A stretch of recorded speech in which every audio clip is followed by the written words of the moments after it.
Allez, on a beaucoup de concentration. Donc là, on est sur du pro, on est sur du 3 x 5 minutes. Et Michael qui a envie d'en découdre, hein, on le voit, il prend s'approche tout très le vite, centre. prend le centre. Oui, low kick intérieur. Qui a été répondu par un bras arrière. Donc on sent vraiment que là, on n'est pas là pour discuter. On ne va pas tergiverser sur le premier round, on va envoyer tout de suite. Le Brésilien qui descend un petit peu sur ses appuis. Oui, qui bloque bien le kick. Qui a bon coup d'œil. Ouais, bon retrait de buste hein, sur le bras arrière. Attention parce qu'il partait sale celui-là. Hein. Ouais. On sent que les deux, alors tu disais tout à l'heure des intentions malsaines. Là on y est. Oh, très joli, très joli. Voilà, très beau double leg. Donc les deux jambes ont été prises. Il l'a amené au sol assez frontalement pour le coup. Un double leg en puissance. Mais très beau double leg. Très beau. Il s'installe gentiment contre la cage pour faire son grand pound. Type de double leg que tu pourrais voir par de Dricus du Plessis par exemple à l'UFC. Exact, ouais. Jeté vers l'avant un petit peu. Et là voilà, il installe petit à petit sa domination. On sent le Brésilien qui veut servir de la cage pour se remettre debout et remonter. Et intelligemment, Michael qui vient crocheter à l'intérieur pour bloquer cette jambe. C'est bien le changement qu'il a fait de jambe là, parce que s'il laissait l'autre jambe être crochetée, ça pouvait être problématique pour lui, alors que maintenant c'est lui qui reprend. Exactement. Et regarde, c'est la première chose que le Brésilien fait, c'est justement d'enlever ce crochet parce qu'il sait bien que le danger va venir de là. Exact. Et on a un Michael qui petit à petit vient en fait placer sa main sous le menton pour le rear neck choke, donc il met une menace à la fois sur le passage dans le dos et sur le rear neck choke. Sans lâcher ce crochet, bonne pression des hanches, bonne pression du... Les deux crochets sont dans le dos. Et là on voit le travail qui commence à se faire. On voit tout de suite un travail quand même assez technique, hein, des défenses et en haut et en bas, sur le pied, sur la main qui étrangle. Moi je suis très féru de ce genre de choses. Tout en défendant, pardon. Non, vas-y, je t'en prie. Je disais tout en défendant l'étranglement, il cherche à sortir en fait de la position qui est désavantageuse pour lui. Et voilà, il leur tourne. Tu disais tu es très féreux. Ah non, moi je te disais que j'étais très féreux de ce genre d'attaque ligne par ligne. Oui. L'école, tu sais, l'école John Danaher, ligne à ligne, est-ce que je viens chercher les hanches, les épaules, ensuite la tête. C'est un travail très méticuleux, très méthodique. Et là ça a marché d'ailleurs parce qu'il a réussi à inverser la position. Et là on a Michael qui très clairement a bloqué la tête, donc qui empêche en fait le double leg de s'installer. Les pieds, regarde comme les pieds sont bien placés parallèles à la cage, le bien collé calés. contre la cage, ce qui fait que son adversaire ne peut pas projeter les mains derrière. Il baisse son centre de gravité, très belle défense. Bien sorti. Joli scramble de la part du Brésilien, mais belle défense. Ouais. J'ai l'impression que le Brésilien a touché du bois là sur la droite. Hein. Ça lui portera bonheur. C'est tout ce qu'on lui souhaite. C'est vrai, il a besoin d'un petit coup pour se mettre dedans. J'ai l'impression, ouais. Parce que regarde, il le prend quand même. Et par contre, le Brésilien, il bouge pas sur ses droites là. Il a très bien encaissé cette droite de Michael, sans broncher. Et là, on a eu une petite tentative de sidekick, c'est-à-dire ce coup de pied oblique en fait qui vient déstabiliser sur le genou. Je lis de nouveau un takedown de la part de Michael Dubois. Une tentative de trappe du bras en défense. Là, c'est vraiment, on se répond. Bonne réponse sur bonne réponse à chaque fois. C'est très agréable à regarder, très agréable à commenter parce que pour le coup, c'est vraiment un combat que tu pourrais montrer demain à l'académie aux gars pour leur expliquer ce qu'il faut faire pour attaquer et défendre. C'est ça, et pour avoir des scénarios en fait où on peut justement visualiser les défenses, les attaques. Et Michael, n'oublie pas de faire du dégât, qu'on voit les genoux dans les cuisses pour bien scorer aussi, parce que c'est important. N'oublions pas que très souvent on a tendance à vouloir évoluer au sol et qu'on oublie de scorer. C'est ça. Et le scoring principal, ça reste le dégât et ça reste l'impact. C'est ce qu'on disait avant, exactement. Voilà, très beau contrôle à l'intérieur du bras et petit à petit, en fait, il s'installe sur sa position. On frappe à la tête, on frappe au corps. Et non seulement ça permet de scorer, de frapper, mais ça peut aussi permettre d'avoir des ouvertures pour les soumissions, pour engager un étranglement ou attaquer un bras justement parce que on fait réagir en fait l'adversaire. C'est Georges Saint-Pierre qui disait ça à l'époque, un grand nom de l'UFC qui disait qu'il faut overloader. Il faut envoyer beaucoup d'informations pour fatiguer son adversaire et l'obliger à l'induire en erreur. C'est ça parce que très belle Uchimata. Magnifique. Beau mouvement de hanche, la jambe a décollé. Alors on est entre l'Uchimata et le hip throw. Mais en tout cas c'était très beau. Très joli à voir. Maintenant il a le contrôle en demi-garde. Voilà, il s'installe petit à petit, on entend son coin à lui dire assieds-toi sur ta demi-garde et il l'a très bien écouté. Maintenant il va chercher le bras-tête tout en cherchant à sortir de la jambe en même temps. Toujours travail sur deux lignes. Voilà. Voilà, un peu de dégâts pour ouvrir, comme on dit, attendrir la viande. C'est ça. Mais on voit du coup qu'on a quand même là un niveau technique. Voilà, je disais c'est un très beau match-up. Et c'est justement parce qu'il n'y a pas un écart monstrueux. Attention, Juji Gatame. Ah, sur le gong, sauvé par le gong. Parce que le Juji était très beau. Hein. Ouais, très bien engagé, le Juji Gatame. Ton coin neutre, il est là-bas, ton coin rouge. Ouais.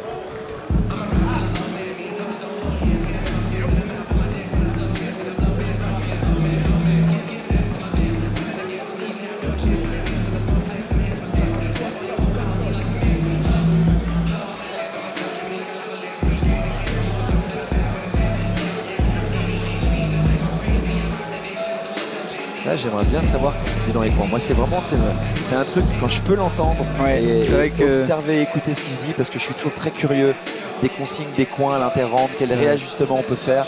Il faut que les consignes elles soient courtes, intelligibles et précises. Donc, qu'est-ce qu'on peut dire à l'un et à l'autre qui ont eu à chaque fois des bons réflexes sur ces rangs. C'est vrai que c'est toujours intéressant d'avoir justement en plus quand on a justement ce que les coins ont dit à leurs combattants, on a derrière une vue sur est-ce qu'ils vont l'appliquer ou pas, est-ce qu'ils vont réussir des fois à l'appliquer ou pas. Et là, ça c'est super intéressant. On a un Dubois qui est déjà prêt à en découdre, hein. Il est déjà envie de revenir. Le juge lui demande d'attendre un peu parce qu'il a l'air prêt à y retourner. Il le fait reculer. Oh, allez. Et celui qui engage directement le combat, c'est son adversaire Odak. Tu vois, feinte d'uppercut, rentrer dans les jambes. On sent que de toute façon, sa boxe est au service de sa lutte. Hein. Puis comme tu dis, il est très expérimenté et ça se voit dans sa sérénité là au moment de combattre. Il a un adversaire en face qui est explosif, qui peut vite le mettre en danger sur quelques frappes. Et pourtant, il est relâché, il attend le bon moment, il n'a pas peur des coups. Il tente le takedown dans le timing. Le double leg qui vient se transformer, il vient chaîner en fait. Single leg pour revenir. Et très joli. Ce qu'on appelle chaîner en fait en lutte, c'est enchaîner les positions, passer de l'une à l'autre. Le chain wrestling. La base de la lutte dans la MMA. Exact. Très important. Position isolée, très compliquée à mettre en place. Alors que quand elle est enchaînée, comme on dit, setupée sur différentes positions, ça reste tout de suite beaucoup plus efficace. Exact. Très confusant. Et moi, c'est ce qui m'a fait comprendre que quand un takedown ne marche pas, et c'est très souvent, et au final, il peut marcher si justement on enchaîne. Et j'enseigne beaucoup ça à mes élèves justement, c'est qu'au final, tant que tu as une main posée ou accrochée sur ton adversaire, tu peux chaîner justement, tu peux continuer d'aller chercher le takedown et tu peux finir par y arriver. Et là, tentative de Mataleon, renversement de la part du Brésilien. Parce que la hanche n'était pas contrôlée malheureusement, et on sait que la hanche c'est un peu le centre névralgique des positions, et si tu la contrôles pas, tu peux vite te retrouver à te faire inverser. Alors là, en fait, c'est isolation bras-tête pour un triangle. Joli le triangle. Allez, trianglé un Brésilien. Je l'avais vu venir. Alors là, tu vois, il faut qu'il croise le bras. Et surtout, il faut qu'il aille chercher la ligne d'épaule. Je ne sais pas si vous le voyez, mais il n'a pas loqué. Là, on a un Brésilien qui va faire tout pour que les pieds ne se rejoignent pas. Et puis c'est dur sur les gars qui ont une grosse musculature sur le haut du corps comme ça de fermer un triangle. Donc il faut vraiment réussir à bien le tracter dedans. Rupture de contact avec genou, très belle. On vous le disait tout à l'heure sur un combat précédent. C'est dans l'entrée, dans la rupture du contact. Oh, oui, il est passé celui-là. Oui, les Brésiliens ils bloquent avec la tête, c'est incroyable. Alors moi, ces combattants qui arrêtent les coups avec le menton, ça me laisse toujours circonspect. Ouais, là c'était avec le front carrément. Et on aurait dit qu'il cherchait à lui mettre un coup de tête dans le poing. Coups de tête qui sont interdits. Hein. Mais bon, là, est-ce que ça c'est considéré comme un coup de tête? Je crois pas. Écoute, visiblement, ça lui a pas commis trop de dégâts. On voit en fait un Michael Dubois qui est en situation de crucifix, c'est-à-dire qu'il a isolé en fait derrière la ligne d'épaule, il s'est mis perpendiculaire. Il a essayé d'isoler un bras et la tête sans succès, mais il vient en fait chaîner sur une position. Et là on est sur une sorte de top position un peu bâtarde parce que Michael défend à la fois le double leg tout en tentant de renverser la situation. Voilà. Et il va dans le dos. Il va vers le dos. Ce qui est beaucoup plus sage que d'attaquer en front parce que mine de rien, vous avez plus de possibilités dans le dos. Et plus de contrôle aussi. Le dos, c'est la position idéale parce que quel que soit le gabarit dans le dos, la défense est très complexe. Joli renversement, 2 fois d'affilée. Ouh, il est bien passé. Beau timing pour le takedown. S'il prenait cette droite, il lui a mis problématique. Tout son cœur dans ce bras arrière. Et là, de nouveau, on est sur une situation de lutte contre la cage. D'un côté, une tentative de single leg, donc d'arracher de simple, comme on dit en français, simple de jambes. Simple de jambes. Et de l'autre côté, en fait, une tentative de Kimura qui est une clé en fait au niveau du bras. On peut le voir, il a enroulé le bras et il profite de l'isolation de ce bras pour essayer de faire du dégât avec les coudes à la tête. Donc, 2 stratégies différentes, mais les 2 se valent. Et là, c'est vraiment comment faire prévaloir la sienne par rapport à l'autre. Simple de jambes, c'est comme ça qu'on dit. Quand je fais passer les grades en France à la FMMAF, tu dis simple de jambes. On ne dit pas single leg. Double de jambes, simple de jambes. Non, je savais pas. Mais je trouve ça très... En fait, voilà. Bah ouais, pourquoi pas. Comme ça, utiliser des termes français au final. Le coup de coude sur le crucifix, on est toujours sur cette stratégie. L'isolation, de toute façon, l'isolation, c'est la clé en jiu-jitsu. C'est ça. Isoler un membre ou 2. Si on isole les 2 bras, qu'est-ce qui lui reste? La tête. La tête pour se faire étrangler. Et quand tu es en fin de 2e round, la tête, c'est compliqué. Ouais. Parce que là, on se rend pas compte, mais ça a été 2 rounds de très haute intensité. Ça promet un 3e, je sais pas. Là, pour le coup, souvent, tu as des 3e rounds un peu plus lents, en général. C'est ça. Faut voir. Est-ce qu'ils ont encore de l'énergie parce qu'ils vont du coup avoir faim pour essayer de se terminer au 3e? Ou est-ce que justement, parce qu'ils n'ont plus d'énergie, ça va donner un 3e un peu plus lent? Reste à voir. Là, on est sur des combattants qui sont pesés à 77 kg, donc raisonnablement, on peut imaginer qu'ils sont à un bon 80. 60 combien? 77 kg. Ah ouais, excuse-moi, j'avais pas compris.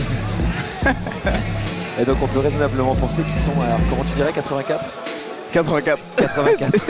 C'est l'ironie du truc, c'est que... Non, attends, je vais t'expliquer. À Neuchâtel, on dit 84, et ça, c'est pas logique, parce que dans le canton de Vaud, juste à côté, on dit 84. Donc si tu veux, tu peux dire 80, 84. Et 90 pour après. Et 90 après. Ok. Donc on peut raisonnablement penser qu'ils sont à 84. Exact. 84, 85 aujourd'hui. Ouais, absolument. Et toi, t'es à combien en ce moment? Moi, c'est ma KT du coup. Hein. Ah non, bah non, du coup, c'est le du tueur encore. Pourquoi tu poses cette question? Je vous confirme, on a roulé ensemble hier, il est lourd en ce moment. Allez, 3e round. Là, regarde, un mec du bois toujours aussi déterminé. Hein. Il veut le centre de la cage. Et il time très bien son takedown de nouveau. Oh, ce bras avant, il est quand même létal du côté du Brésilien. Ouais, on a un Brésilien qui est dangereux sur les points. On l'a vu déjà au premier round, Michael Dubois qui s'est fait toucher. Il faut vraiment qu'il fasse en sorte de ne pas se faire toucher. Ah, une tentative de single leg un peu à la Makhachev. À la Makhachev, ouais. En tentant de faire tourner le corps et la jambe. U avec la jambe. Alors, les mains sont beaucoup plus basses. Hein. Je ne sais pas si vous l'avez noté, mais en tout cas... C'est la gravité, ça. Ouais, c'est ça. C'est la gravité du 3e round. La gravité, c'est accentué, là, sur le 3e round. Ah, faut savoir qu'après 2 rounds, à cette intensité, les mains et les épaules sont lourdes. Hein. Ouf. Oui, le Brésilien qui continue de bloquer avec son menton. Ce qui stratégiquement est compliqué parce que mine de rien, ça pour les juges, c'est un impact qui marque quoi. C'est ça. En plus, comme là, round 3 ils sont mouillés, tu as l'impact de la transpiration. La sueur qui vole, effectivement, ça donne aux yeux des juges, visuellement, ça montre qu'il prend des dégâts. Et là, on est encore sur ça. Hein. Une tentative de bodylock face à une tentative de Kimura. C'est vrai. Et en fait, belle prise de dos de Michael Dubois. On entend son coin qui lui demande de se relever. Hein. Le Brésilien qui dit qu'il faut se relever. Tout le coin du Brésilien l'incite à se relever et à lâcher le bras. Ils lui disent de se tourner face à lui, de monter et se tourner face à lui. Sauf que dans cette position, je peux vous dire, c'est pas si facile. Et de l'autre côté, on a un Dubois où son coin lui demande de coller son pied contre le tibia pour bloquer. Les consignes sont hyper intéressantes parce qu'elles sont très justes. Elles sont très justes, très claires, très cohérentes. Allez. Là, on a très clairement la fatigue qui se fait sentir du côté du Brésilien. Parce que le premier round, il remontait beaucoup plus vite. Là, on sent que c'est plus difficile, les efforts sont plus longs. les ressources sont moins présentes. C'est ça. Pour lui, c'est un peu plus compliqué. Et par contre, tu sais ce que je te disais au premier round, il y a un peu moins de dégâts du côté du Dubois aussi, tu vois. Le genou serait sorti beaucoup plus vite round 1, là, on est sur du positioning beaucoup plus que sur de la frappe. Ouais, c'est vrai que au round 1, on voyait beaucoup plus le travail de Sape au corps. Là, on a vu un genou, alors qu'il y aurait la possibilité de même peut-être chercher à terminer le combat là-dessus. Hein. Complètement. Parce que les coups au corps, là, quand on les enchaîne, mine de rien, ils font mal. Cette volonté de Dubois d'aller chercher le crucifix systématiquement, tu vois. Ouais, ça se voit que c'est une position qu'il a travaillé, dans laquelle il est à l'aise. Il a bien isolé le bras, mais regarde, voilà, le problème c'est que si tu perds le bras de l'autre côté, tu te retrouves avec une side control. Donc c'est ça. Le partenaire en position, ce qu'on appelle position en croix aussi, je crois, certaines fois. Moi j'appelle ça 100 kg. Ouais, je t'avoue qu'on appelle ça side control. Mais side control, ouais. Il y a plusieurs écoles sur ça. C'est ça. Voilà, on a un Michael Dubois qui a rentré sa bottom leg, il essaie en fait de créer une distance. Récupérer une garde. L'idée ça serait de framer pour récupérer une demi-garde et ensuite ça y est, il a récupéré la demi. Voilà. Et là tu vois, tu as un Brésilien qui lui par contre a bien compris qu'il fallait faire du dégât. Ouais, il a compris que peut-être les 2 premiers rounds n'étaient pas pour lui. En plus il n'est pas à la maison. Et ça, mine de rien, toujours faut le prendre en compte, faut essayer d'aller chercher le finish quand on est chez l'autre. Et là Michael qui veut très clairement aller chercher la cage. Tu vois qu'il veut reculer pour aller chercher la cage. Le Brésilien il n'a absolument pas envie de lui laisser. Et il y arrive. Oh, tentative, mais celle-ci rentre droit, la jambe elle lève mal. Et voilà. Malheureusement pas de mon côté. Là la fatigue elle est très très intense. Je sais pas si vous vous rendez compte, mais il reste 1:15 de combat. Ils ont énormément donné. Et les mains sont lourdes.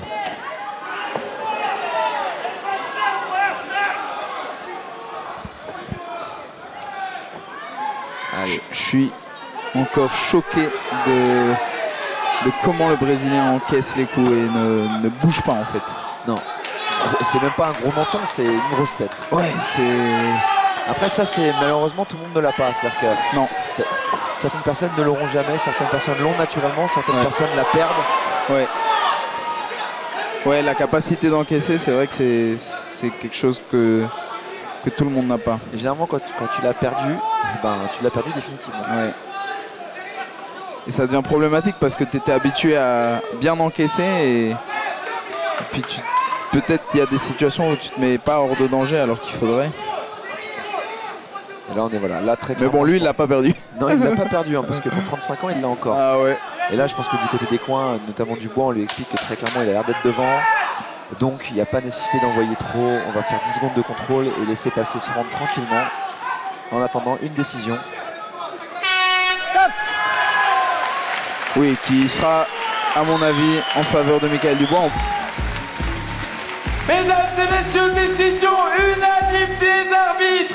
Victoire du coin rouge, Michael. Alors, pour tout vous dire, j'irai la consulter après. Ouais. Moi je pense que c'est un 2 rounds à 1, mais je suis assez curieux de ça.